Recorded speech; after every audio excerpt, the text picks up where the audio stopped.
My parents insisted that I reschedule my wedding so that my sister could have her engagement, so I informed her boyfriend about her hidden texts with her ex.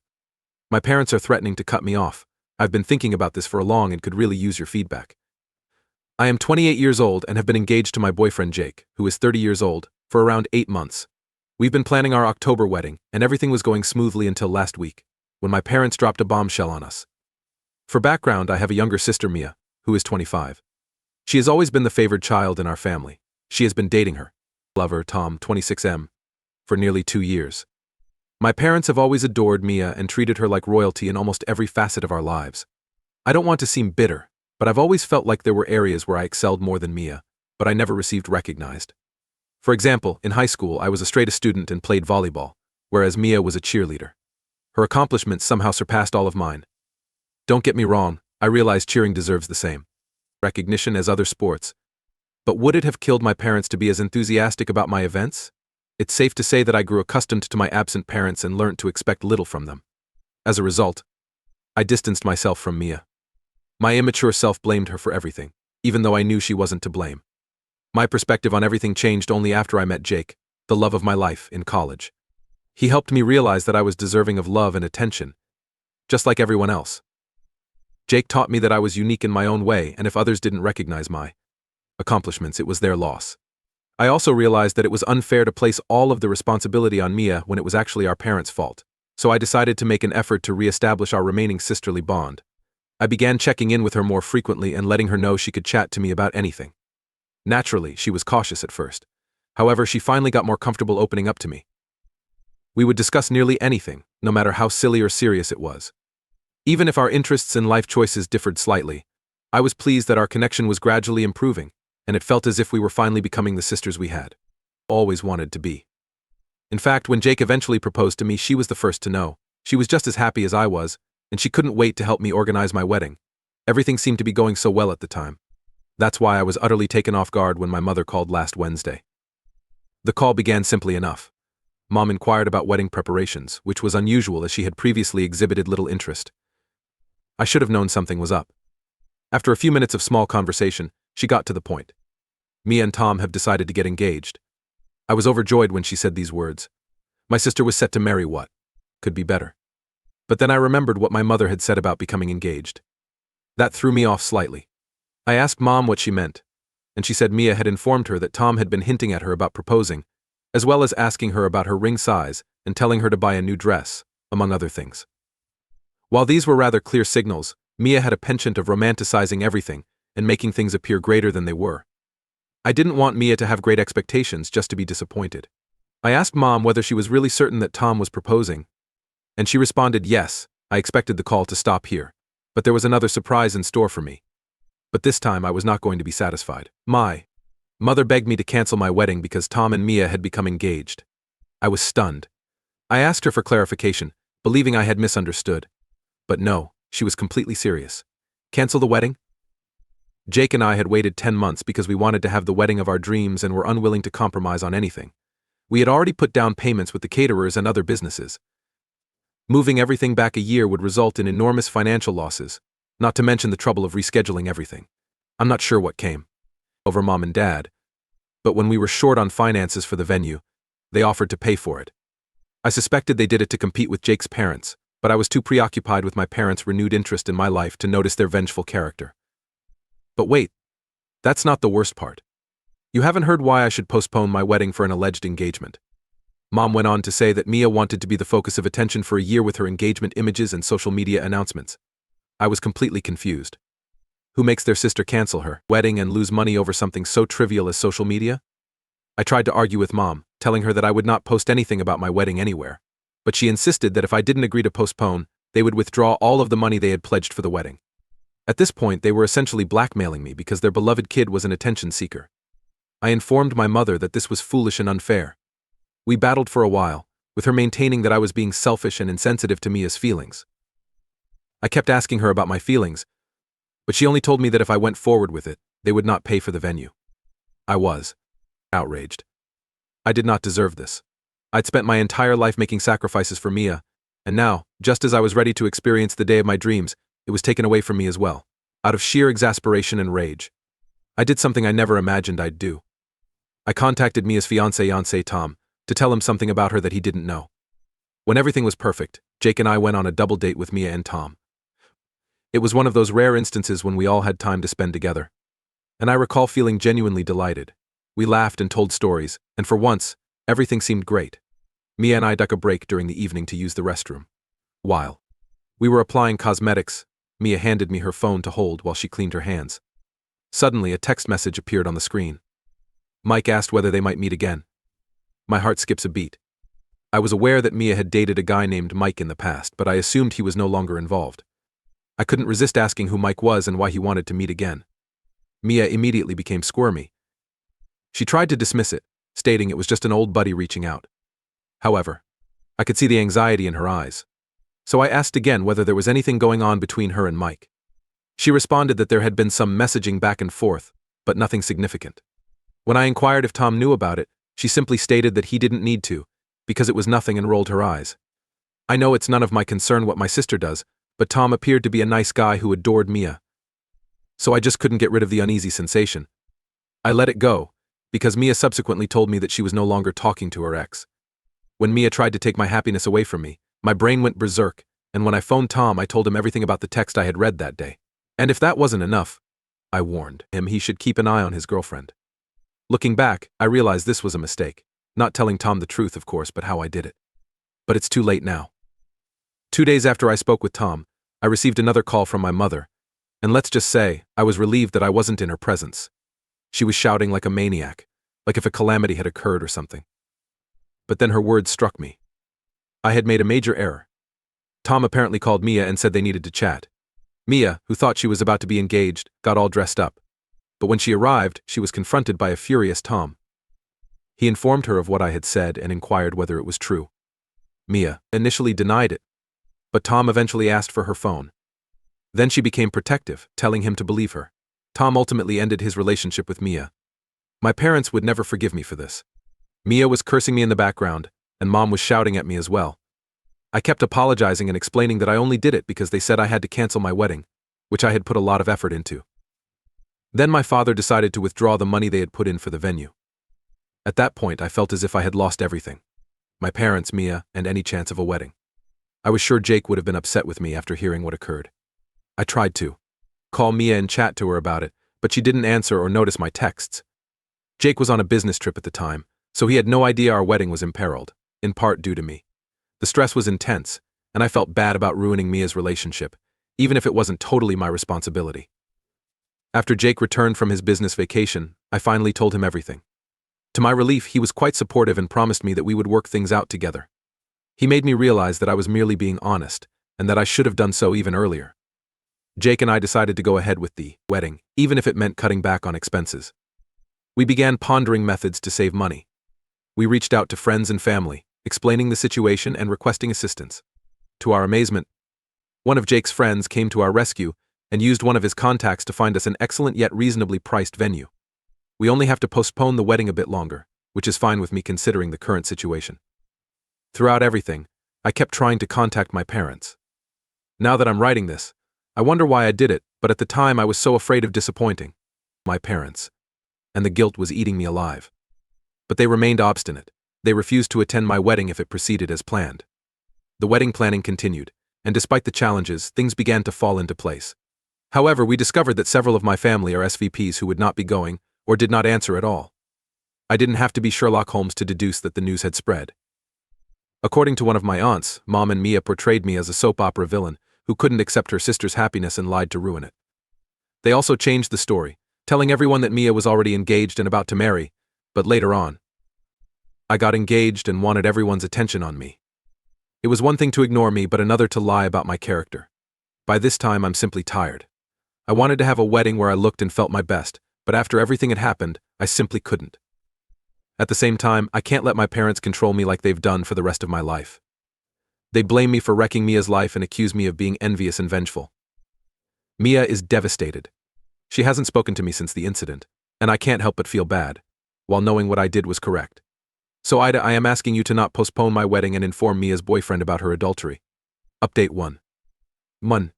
It's been a few days since I posted, and the fallout has been strong. My parents have started talking to me, but not for the reasons you might expect. They insist that I apologize to Mia and resolve the matter with Tom. They even threatened to disown me if I didn't cooperate. Jake has been quite supportive throughout this, assuring me that we did the right thing and should concentrate on our forthcoming wedding. However, Mia did eventually contact me. She was enraged and distraught, accusing me of wrecking her life and sabotaging her happiness for spite. The conversation was difficult. I tried to explain my perspective, but she wouldn't listen. She insisted that I had no right to intervene in her relationship, no matter what she had done. I lost my passion and asked her who gave her the right to even believe she could influence my wedding arrangements, which, as you may recall, began well before she was even close to becoming engaged. She hung up before I could even begin to discuss the lies she and her mother had been telling about me. As the family conflict spread like wildfire, I received an unexpected phone call from Meg. I hadn't heard from my childhood pal in years. I had lost touch with Meg after she moved away for college, and our communication was limited to social media. Mia, on the other hand, had been in contact with her for far longer, their friendship lasting into their early 20s. Meg reported another alarming instance regarding Mia's infidelity, which occurred around a year ago. It was Meg's 25th birthday celebration. Maya was also present, but without Tom, her then-boyfriend, who was reportedly on a trip as the night progressed and practically everyone was intoxicated. Meg noticed Maya getting more flirty with various male guests, including Meg's boyfriend. Meg initially dismissed it as Maya's regular behavior. She had always been a natural flirt, but as the celebration wound down and attendees left, Meg realized she hadn't seen Maya or her partner in a long time. They were caught red-handed in the other room. This was especially scandalous because Mia and Tom had been dating for 2 to 3 years at the time, and she had undoubtedly contributed to Meg's anguish. I was just amazed that this had been hidden from Tom for so long. How come no one from the party told him about this? The incident ended Meg and Maya's friendship. When Meg learned about everything, she believed I should know that Maya did nothing by accident. She had become accustomed to this and always got away with it. I was astounded by the fresh information. Mia's adultery was not an isolated incident, but rather a pattern of activity. I merely asked Meg to do me a favor and inform Tom directly. I have my motives for this. Jake, my fiancé, had visited Tom, who was also not doing well. He was second-guessing everything, and while he didn't say it, I'm sure he was blaming me for believing what I said. So it would be much better if this awful news came from someone other than me. I also didn't want to do it because I didn't want to fuel the fire of my jealousy against Maya. As soon as Tom received this news from Meg, he wanted to meet in person to discuss matters. I agreed. I was hoping that we could find a solution or at least clear the air. We met in a neighborhood coffee shop, and it was clear that he was still in shock from what had transpired. Meg's information was just as another shockwave for him, but he was relieved and knew he had taken the correct decision. Tom also told me about how his separation with Maya occurred. Mia was correct in assuming that Tom intended to propose to her. Following our talk, he confronted Maya about her adultery, and she eventually confessed. He was heartbroken but appreciated my candor. He stated that knowing the truth now was preferable to discovering it later, possibly after they married. He stated that he had felt something was wrong with their relationship for a time but couldn't put his finger on it until I phoned. We talked for a long time, and Tom mentioned that he intended to take some time for himself to grieve and reconsider his life. He thanked me for being bold enough to tell him the truth, no matter how difficult it was. This chat provided me a sense of closure since I knew I had done the right thing by being honest with Tom. The situation with my family has not improved. My folks are still side with Maya, claiming that I was out of line and must make amends. They can't seem to understand why I did what I did, focused solely on Mia's pain and ignoring the reality that she was the cheater. I also received a lot of support from friends and extended relatives who learned about the situation. Many of them voiced amazement in my parents' actions and praised me for standing up for what was right. I've experienced a range of emotions, but I'm grateful for the support of individuals who understand my point of view. I'm trying to stay positive and continue to plan for my wedding. Jake and I have chosen to proceed with our plans, despite my parents' threats. We've made some budget adjustments and are looking into methods to make the wedding memorable without their financial assistance. I know this isn't the end of the drama, but I'm determined to hold firm. I refuse to allow my parents' partiality and my own behavior rule my life any longer. It's time for me to focus on my happiness and future with Jake. Hello everyone. Update 2. Life is only growing more complicated with each passing moment. 4 days after my first report, events took a dramatic and unexpected turn. Just when I thought things couldn't get any worse, it did. I was at work, trying to concentrate on my tasks, when Jake called me urgently. He seemed concerned and ordered me to return home immediately. I dashed back, afraid something awful had happened. When I arrived, I noticed Jake was definitely distressed. He handed me a letter that had been pushed under the door. It came from a lawyer representing my parents. They threatened to sue me for defamation and emotional anguish in the aftermath of Mia's broken engagement. I was stunned. My own parents were pursuing legal action against me. The letter outlined how my actions had caused Maya significant mental distress and harmed her reputation. It sought a public apology, a retraction of my remarks about Mia's adultery, and a large financial payment. My parents have literally crossed the line to be as vengeful as possible. As I read the letter, my phone started vibrating.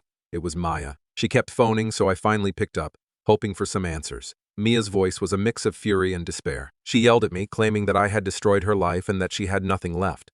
She mentioned that she had lost her work when Tom informed their mutual acquaintances and colleagues about her adultery. The word had spread like wildfire, and she was suddenly the target of gossip and criticism.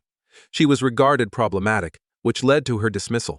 After receiving that legal scare from my parents, I believe Mia got what she deserved. I tried to reason with her, emphasizing that she needed to accept responsibility for her actions, but she remained inconsolable. She accused me of being envious and bitter, saying I had always wanted to see her fail. The chat made me feel exhausted and hopeless.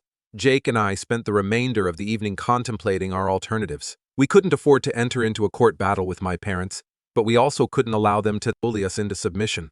I believe they were aware that we were already balancing our wedding funds, and that this legal struggle would just serve to cement the decision. The next day, I sought legal guidance. He was astounded by the circumstances, but reassured me that we had a solid case. He proposed that we collect evidence of Maya's infidelity and how it affected her relationship with Tom. He also encouraged us to prepare a counterclaim in case my parents followed through on their threats. During all of this, I received another surprise phone call, this time from Tom's mother. She had heard about the event and wished to thank me for telling Tom the truth. She added that Tom was disappointed but grateful to have found out before making a lifelong commitment. She also mentioned that Tom intended to relocate to a new city to start over. Her call was a brief respite in the midst of the mayhem. It reminded me that, despite the immediate consequences, I had done the right thing by remaining honest, and my parents and Mia might act however they pleased, but it wouldn't erase the reality that they were in the wrong. That Saturday, events took another drastic turn. My parents arrived at our house unannounced. They were furious and asked to talk with me. Jake attempted to keep them calm, but the situation swiftly escalated into a shouting match. My father accused me of wrecking the family, while my mother wailed and begged me to make things right with Maya. They repeatedly threatened to cut me off financially and file a lawsuit if I did not comply with their demands. I refused to be bullied into surrender. I informed them that Mia's actions had consequences, and I would not apologize for telling the truth. My parents stormed out of the confrontation, promising to pursue the lawsuit. The following few days were a haze of legal discussions and emotional distress. Jake and I attempted to concentrate on our wedding planning, but the tension became overpowering. We began receiving messages from extended family members who had learned about the incident, some expressing support and others criticizing my conduct. I really dislike including Jake in the drama because he does not deserve any of it, but I'm also appreciative for his support. We are in the deal so mast. Amidst all of this, I received a startling message from Meg, a childhood acquaintance who had informed me of Mia's past infidelity. She offered to provide a statement regarding what occurred at her party, which could be critical evidence if my parents wanted to take legal action. With Meg's help and the facts we were gathering, I began to sense a glimmer of optimism. This war was far from finished, but I was determined to hold my position and fight for what was right. While I'm at it, I'd like to thank you all for being my support system at this time. It hasn't been easy, but you've given me a clear perspective. So I'll see you all in a while. Update 3. Hello everyone. It's been a few days and the situation has reached a boiling point. My parents and Mia insisted on meeting to discuss everything in person. Jake and I consented, thinking that this encounter would finally provide some clarity and resolution. We decided to meet at our house so we could control the environment and prevent a public spectacle. When my parents and Mia arrived, there was tangible tension in the air. They sat down, and I could sense excitement in their eyes. They undoubtedly assumed I was going to apologize and ask pardon. However, I had no intention of backing down. I began by addressing the elephant in the room. I informed them that I understood why everyone was here today. But before we go any further, I'd like to make one thing clear: I am not here to apologize. I'm here to present the facts. My parents and Mia exchanged perplexed looks, evidently not expecting this. I took a deep breath and began to make my case. I started with the infidelity event from a few months ago. I questioned Mia if it wasn't true that she handed me her phone during our double-date dinner. and I discovered that she was chatting to her ex-boyfriend, Mike, despite the fact that she was in a serious relationship with Tom. I also remarked that she said it was a one-time error. But we both knew it wasn't true. Right? I recall Mia's face growing pale, and she shifted uncomfortably in her seat. I continued, bringing out a folder containing proof. I informed her that I spoke with Meg, who hosted the party a year ago. She confirmed that Mia had been found cheating on her lover. This was not a one-time error, it was a pattern of action. I handed over Meg's written statement. My parents and Mia looked at it, their reactions ranging from confusion to shock. But that wasn't all. I took out another piece of evidence.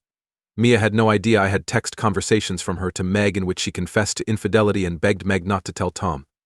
These texts were time-stamped, leaving no space for question. Place the printed messages on the table.